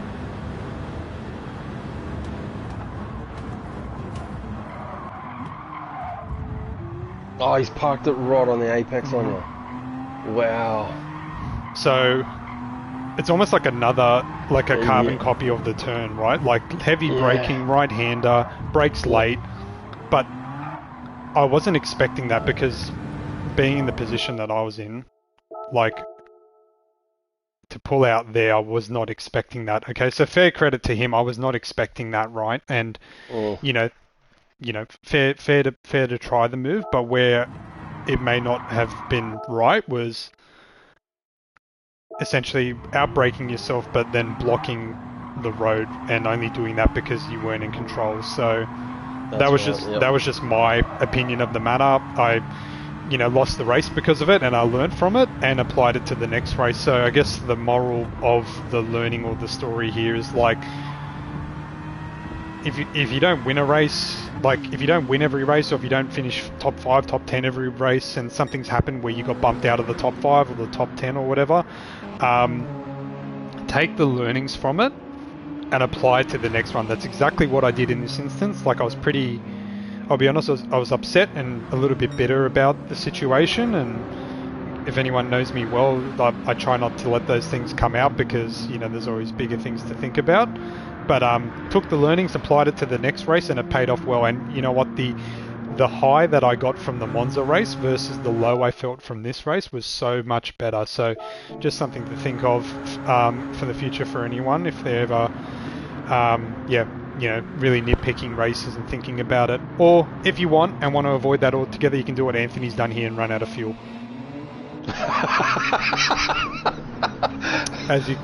Does he actually run out of fuel? There it goes. Sorry, Anthony. Ooh. We love you, but yeah. Just Oh no. You didn't count with too many enough fingers there, mate. Unfortunately, but nice of him to put his hazards on. Yeah. Yeah. We won't drag that on. Yeah, no, that's interesting. You bring that up, mate. So it's taking away from what you experience, turning it into a positive. Yeah, look, I think if everyone takes a look at their own race and picks one thing to go, I'm going to do that better next race. That you can't change everything, you can't improve everything all at once. Just select one thing, right? And as you can see there, you've learnt the characteristics, the behaviours of a certain driver, and you expect something to come up. So therefore, you've planned ahead, and that's the action you took, right? And it paid dividends. And that's what I encourage with all the other guys as well. Not so much when competing against other drivers, but what's something in your driving style that you can take focus on or have focus on, and try and work on. You can't improve everything all at once. But yeah, the defending and attacking and defending is a racecraft thing, and it's something that's gained over time. But exactly. Putting your car into a situation where you're forcing it, you're not learning anything. No, it's like a last ditched attempt there. Yeah. Exactly. Yeah. And so that when I find it a lot more rewarding when you do. Make those moves and you put the effort in, or you analyze the situation and you pick out the weakness and you take, you capitalize on it. I find that really enjoyable. And back to your point there, like if everyone can just make themselves 1% better every race, the power of compounding that increase race after race after race, over the course of 3, 6, 12 months, you will change rapidly. So definitely take that on board, guys. Just trying to improve 1% every single time you race, even in your practices as well. You're going to have ups and downs. It's not a constant growth. Look at the ELO charts that Anthony kindly preps for the server. That's something that's such an invaluable insight into driver performance that is really done on our own, and we don't use any third-party app. That's something Anthony created and gives a really clear indication of growth and development and where you're improving. So you're going to experience peaks, you're going to experience troughs, but as long as you learn from it and push forward. And I guess the last thing I would want to point out is as well, everyone's different, everyone's an individual. It's very easy to mentally make up enemies and competitors and challenges in your head. I've done that so many times myself, and I find that weighs me down more than buoys me up. So the best thing to do is, yes, have your mental map of everyone you race with, understand their driver behavior, how they attack, how they defend, and that just comes with time and experience. 1% sort of every day, every race, that sort of thing. Yep. But no one's very rarely is anyone out there to get you to do it on purpose, right? Like if they were, The conspiracy. they would be banned. You know what I mean? So Yeah. it's just something to bear in mind. Like, everyone thinks differently and will react differently to the way that you do. But, if you can compartmentalize the competition aspect and leave everyone as like a competitor rather than a nemesis or a rival, will actually work out super better for you. Think of all the Formula One drivers and, you know, um, like with Max and Lando, and I mean, I'm not Lando's psychologist or sports performance coach or anything, but you could see the difference in the way that Lando looks at Max versus how Oscar looks at Max in terms of like that frame of mind. So just something to bear in mind. Again, with everything at Apex Point Racing League, our doors are always open in terms of staff and things like that. The community is always around. We've had people come in from like season one at the start, and now not knowing a whole lot, but then really coming through with all this wealth of knowledge. And I've seen, the first person that I can think of that I've seen in the chat just recently is Tingy. Tingy is a great example of this in terms of someone that started fresh on controller, now has a wheel and has this wealth of knowledge and insight. There's 100 Tingies in the community that can help you out with any questions or any burning, thoughts that you have. So no question is a silly question. We hope you enjoyed the stream tonight. Thanks so much for joining in. Thanks for Badge as well for taking the time out of your day to. Thanks for the invitation. No problems at all. And look, thanks guys for joining. We hope that in our rambling you maybe learnt one or two things. And yeah, looking forward to this week's races. And if anyone's staying up to watch the Formula One tonight, good luck, Oscar Piastri. But have a good night, guys, and we'll see you throughout the week. Take care. Thanks, guys. Thank you very much for joining. Thanks, Snoop.